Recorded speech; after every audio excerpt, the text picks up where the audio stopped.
Hello BookTube, I'm Scott. I'm Nelle. We are Gunpowder, Fiction and Plot, and Nelle, you're a blanket hussy.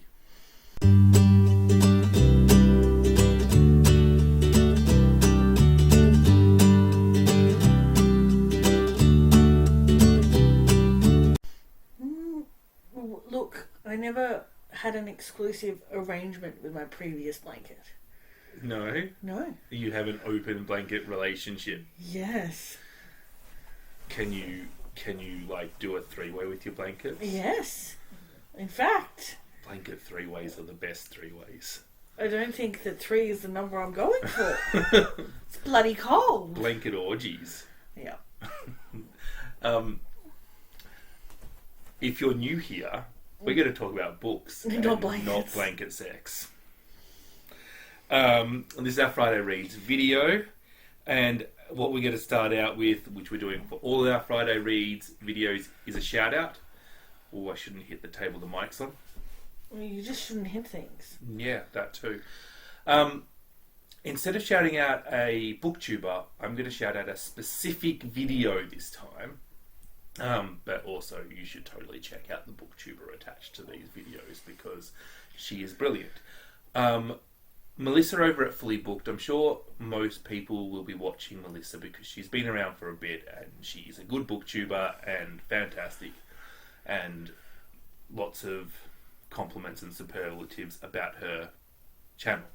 But she does this series, and this series is excellent. It's her Pop Culture Osmosis series, and what she does is she gets a book that she probably should have read by now, and she predicts what's going to happen in the book, and then she vlogs the reading experience and reacts to it. And it's just the best thing ever, and she's just released in the last week her version with Dorian Gray, Which was really fun to watch. I really enjoyed her face at the end. It's a good series. Link in the description. Finished this week, I finished a plethora of books this week, Nelle, and I'll try and rip through them quickly. That's good, because I didn't finish any books this week. Fierce Femmes and Notorious Liars by Kai Chen Tom. This is a novel by a trans woman. It's not a novel, it's a memoir. It's a memoir with an unreliable narrator, which I think is a really interesting device. There are things in this book that clearly didn't happen, like when she yawned and bees came out of her mouth. That was clearly made up. The thing is, I'm left wondering, did she kill a cop? Like, if you were going to kill a cop and then you wanted to write about it, this is how you would do it. This was an interesting story about a trans girl who sort of leaves home to transition and then joins a violent gang of trans women who are fighting back against bigots on the street, and it's a memoir. So, not everyone's cup of tea. It's a very experimental novel. Mermaid of the Black Conch by Monique Roffey. So this gets me to participate in Caribathon because the author is from Trinidad. This is the story of a mermaid who is caught in a fishing expedition and is going to be sold, and then stuff happens, and it's a very plot-based book, so I don't want to tell you too much more about the plot because spoilers. It was one of those, you see a book and you're like a little bit interested and a little bit tentative at the same time. It was one of those ones. I feel like, do you know when the dog gets a treat and he thinks the treat's going to bite him, so he's like, I think that's peculiar to our dog. Is it? Yeah. Does anybody... I don't think anyone else has a dog that thinks treats are going to bite him. I wonder what sort of trauma he had before we got him that he acts like that. He was a very young puppy when we got him. I know exactly what the trauma is. It's when we got him, we used to have a chili bush on our back deck. Oh, maybe he thinks it's going to be like chili. He used to eat the chilies off the bush. Did. He ate a whole chili bush worth of chilies I once. think that's the I went out there to harvest the chili bush, and a little Brenna had eaten them all. All of them. We didn't feed them to him. We weren't mean, but at the same time... I mean, he's clearly not very bright if he thinks that they're biting him and he keeps going back. I mean, let's be fair. That's how I eat chilies. Like, it tastes... By pouncing on them. No. But, like, they taste so good, and then they, like, destroy your mouth. You feel like you've been assaulted from the inside. And then you're like, yeah, I'll do that again. Yeah. So that was quite enjoyable. And then I went to Haiti for Caribathon and read Mouths Don't Speak by Katia de Ulyssi, rather. This is a story, it's like vaguely autofiction about a lady who was brought up on Haiti, moved to America, and then... what was that disaster that hit Haiti? Her parents go missing after that, and it's a story about her connection to her homeland being based in America, and she's married to a man who is also Haitian, but has a much weaker connection to his homeland, and does not want to go back to Haiti under any circumstances. Meanwhile, our main character wants to go back to Haiti, and she has a daughter. The husband's a little bit abusive in this, and I didn't like that, but there were reasons that he was abusive. You need to justify that sense. Oh, okay. The husband suffers from post-traumatic stress disorder from his time in the army, and he at points doesn't realise who his wife is and thinks that she's trying to kill him. So it's not straightforward, right? But other things he does in this are quite abusive without the PTSD. And it's quite a... You know, some novels are lovely and messy, but this novel was just a bit messy. It didn't quite work. And then I think it's one of the worst endings of a novel that I've ever read. If you've read this one, yuck. The Icepick Surgeon by Sam Keynes. This is a non-fiction book about, like, morally or ethically ambiguous to basically shysters that existed in the scientific community. It starts off by talking about Cleopatra and her experiment in aborting children by having her maids that she had decided to execute by getting them raped, and then cutting them open and taking their baby out to see if they had genitals, to see at what stage babies became male or female. So that's the sort of level of moral ambiguity.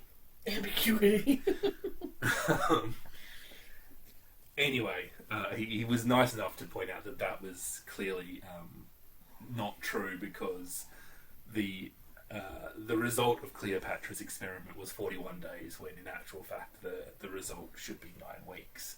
So either Cleopatra can't tell the difference between an innie and an outie set of genitals, or it was completely made up. But it discusses things like there are a whole bunch of horrible experiments that the Nazis did during World War II. Interestingly, he discusses how the experiments that the Nazis did with the Jews would have been illegal to do on horses under the Nazi rules, but were legal to Jews, which is just a gross new level of vile that I didn't realise, you know? I feel like that's the same level of vile, just yet another instance. Yeah. Yeah. But we have all these experiments that the Nazis did that would never pass an ethics board now. And well, it would never pass an ethics board. End of. Yeah, end of.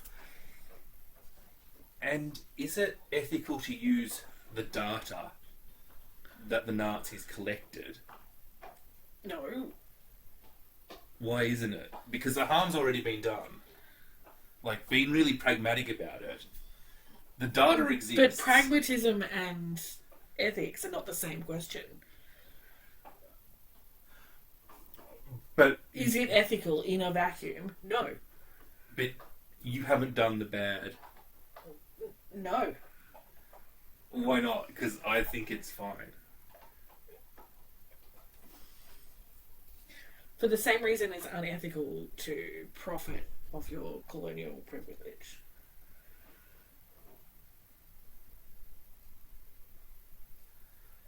I would say that profit and scientific advancement are two very different things. Your assumption is that scientific advancement is for the good of humankind. Okay. Let's use a specific example then.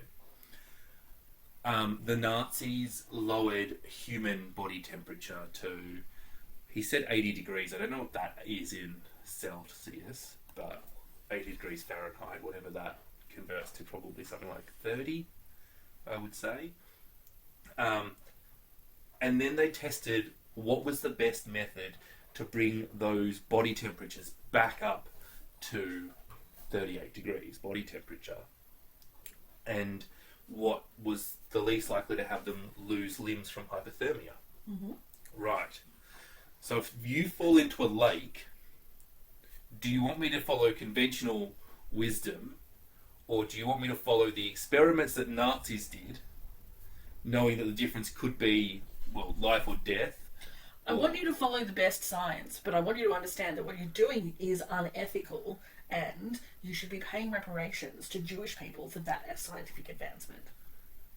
Okay. Just because it's unethical doesn't mean it's bad.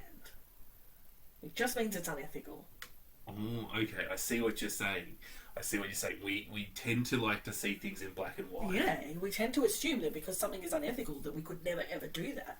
We do unethical things all the time. Drive your car. Yes, it is unethical to drive a car for so many reasons. It is an abhorrent amount of danger to your own body to hurtle it through the air at that fucking speed, based only on your own judgment, awakeness, and ability to pay attention to the road and not the book you're listening to. Man, I was talking about like environmental. Well, there's so many things. There's so many things that make it like an unethical choice. We do it because it's convenient. Yeah.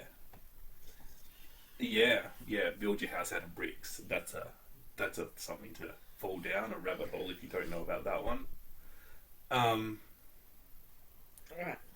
Yeah, this was I got this on NetGalley. It is my first NetGalley book ever, and A good experience. I thought it was quite successful. Yeah, I'm gonna write a review and do all the things, but yeah, it interesting. But wasn't the best book. I had a few problems. He shouted out his podcast a few times, a few too many times Yeah. in the middle of the book, and it was relatively simple.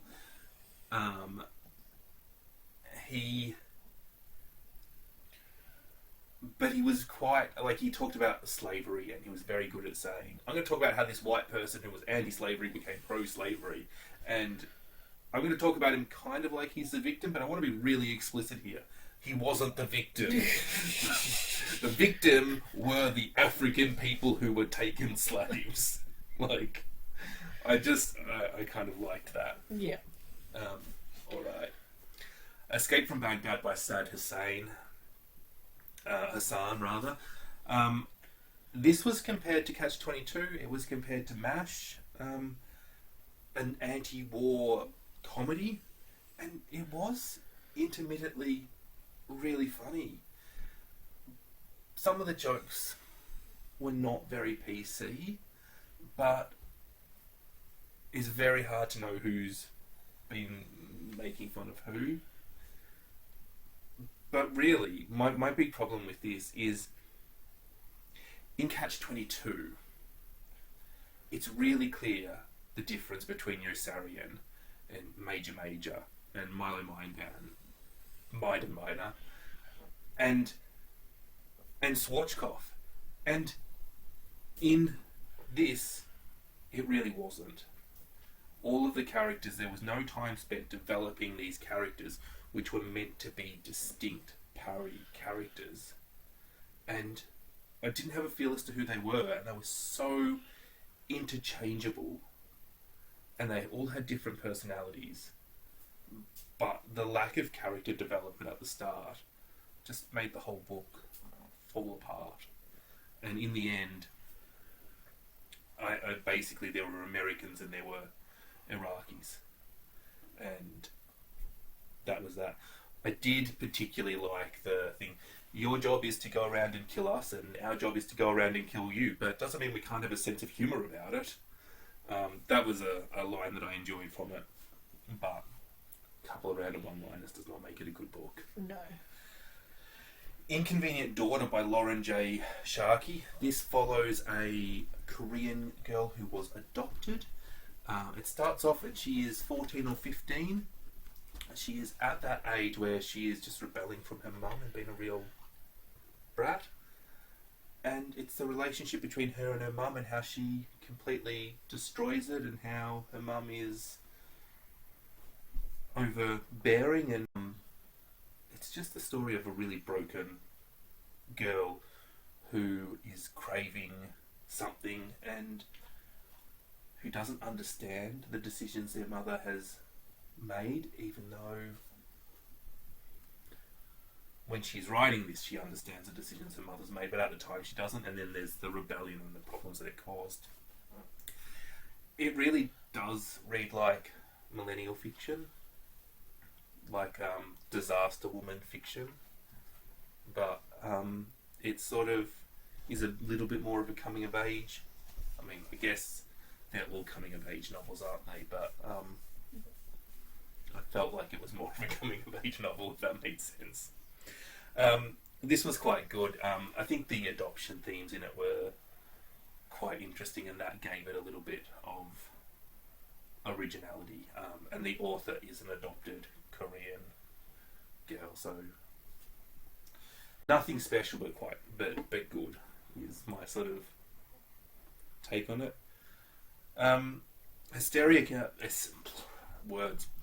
Hysteria by Jessica Cross is again another millennial fiction disaster woman book, and those books always have like sexually promiscuous women making bad choices, but that is normally...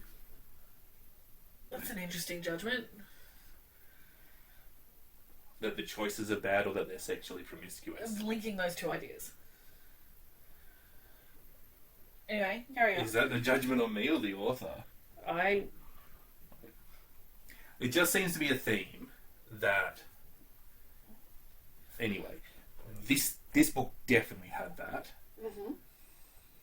It's just that normally these novels really make you empathise with the characters and what is wrong with them and what is wrong with the world and how they're being mistreated and why they're like that. And it's a real good study of mental health, and but not like an actual not like they're medically wrong, but just like normal mental health issues, if that makes sense.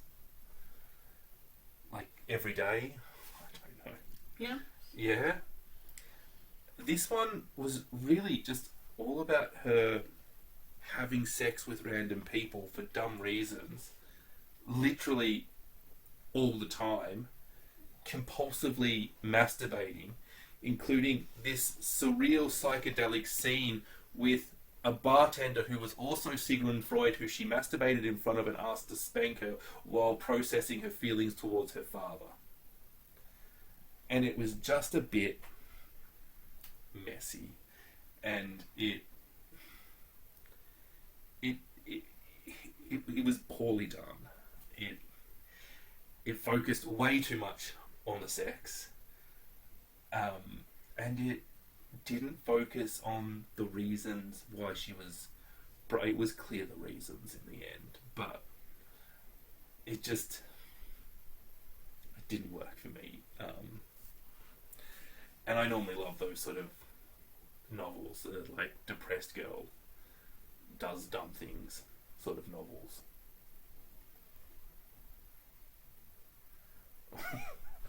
What? Why did I get a look? I don't know whether to judge you or this apparent genre that frames women's sexuality as some sort of mental health issue. To be fair, it's very critical of the men that they sleep with. It really usually paints the men as problematic. Yeah, but you're framing it as their decisions being bad decisions because they're somehow mentally unhinged. Oh, no, okay. That's bad language from me. That's not what I actually think. You see how that's like... I mean, let's be fair. If you're a heterosexual woman, being sexually active is a bad decision. But... Yeah, I think that's kind of what it's saying in these books. I mean... Yeah. Yeah. But that's not any reason to not be sexually active. It's not judging them for... It's like things like having sex with your flatmate's brother or somebody in a relationship or somebody who's clearly abusive who you shouldn't see again. You know? Or somebody who doesn't like you but you want to, like, make the relationship work. Like, those sort of things. You know, that's... I get that you're simplifying for the sake of talking about the books quickly, but you're also judging these women. I think the whole point is that you can see what's broken about them and that they do it anyway. Mm-hmm. I think that you're meant to know that it's a bad decision and they're not. I think that's the thing. Yeah. Maybe you should read some and tell me how my language should be. I don't know if it's your language that's the problem or the books, and I'm scared now of the books. Read some Sally Rooney. And Oh, that'll be interesting. let me know. Yeah. Okay. Because I could definitely say that whether you like millennial fiction or not, that everybody will agree that Sally Rooney was better than the last two. Lastly, I finally finished a book club book, The Parcel. It took me a long, long time. Ultimately, it wasn't the book I was hoping it was. I finally finished our May book club book in July. It's June. Well, whatever. It's hard to keep track of days. I honestly asked you yesterday how old I was. I sincerely asked you how old I was. I know that you did, but also you've been expecting me to keep track of our age for several years now. To be honest, This is not a new or unusual question. When you're not there, I'm like, what year is it? And that's often hard to figure out as well. Yeah. But once I've got that one down, Yeah, you I can do the maths. maths. Yes.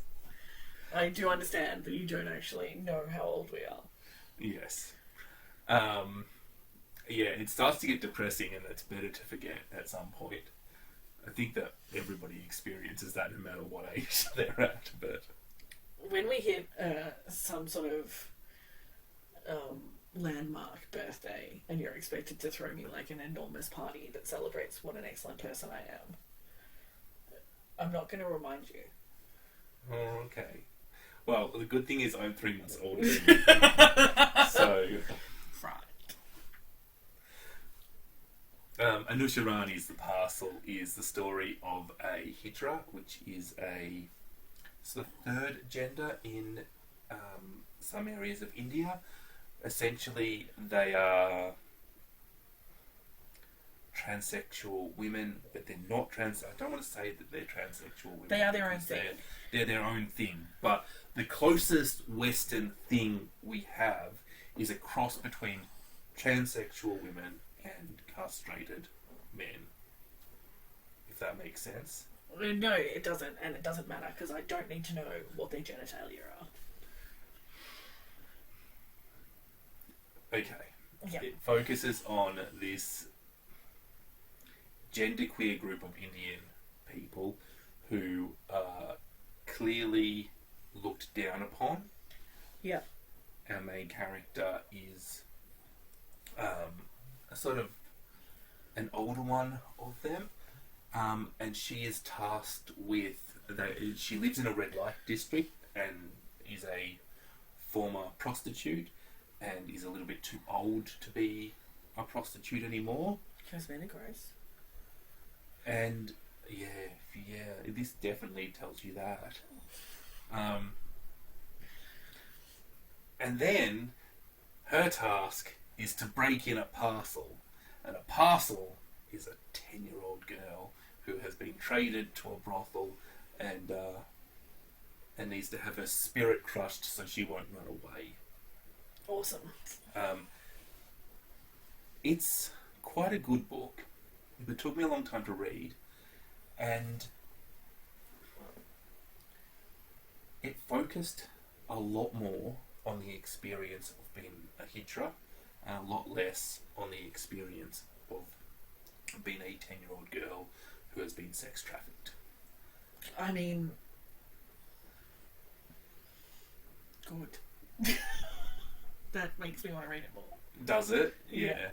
I found this character very hard to emotionally connect to. And I think that was just down to me not loving the writing style, but also I felt like we were meant to empathise with this character who was tasked with doing this absolutely horrible thing. And while I could see there was some regret that she had to do it, I really thought that there was not enough of this is the horrible task I have to do in there. It's quite unique. I didn't see the way it ended coming, despite there being a massive hint for it. But yeah, well, you'll read it soon. Soon. Yeah. Sorry, that's 8 books. That is it. What are you currently reading now? Same as last week. We started together My Cousin Rachel by Daphne du We Maurier. did, on the way to market. It's our together book. It gets us another one for Queer Lit Month. Mm-hmm. So far, so good. Do you think we're going to get to actually see Rachel in this entire book, or do you think? Yes, I do. You do? Yeah. I just wonder how long we're going to be held in suspense without meeting her. A long time. Yeah. I also started Tipping the Velvet. Mm-hmm. And again, I'm quite early in that. So far, so good. And I'm still going with The Three Body Problem. What are you still going with? I'm still going with Daryl. Are you enjoying it? I don't know if enjoying is the right word. Daryl is interesting. I'm still going with Daryl. I'm still going with the Radium Girls. I'm still going with The Parcel, which I've still only read like 10 pages of. And Grace Keepers. Good, but has anyone watched BookTok? Are you a BookToker? It was, I don't know. I dipped my toe in and I was not super impressed. Yeah. But I think I don't get how to find the ones I want. Whereas on YouTube, I know how to find what I want.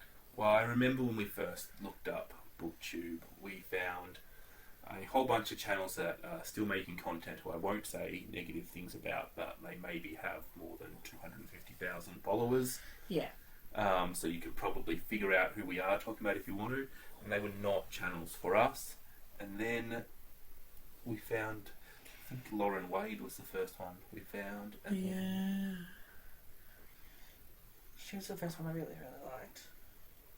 Just because I liked her book taste. Yeah, so it'll be interesting to find the people who I have found on BookTok that I like are booktubers. So. All right, that seems like the end of our. Yeah, sorry we're a bit flat, kiddies. Just long week. We'll see you soon. Yeah, we have a long weekend, 3 days off in a row. So we'll probably make a video or something. All right. Okay, love you, bye.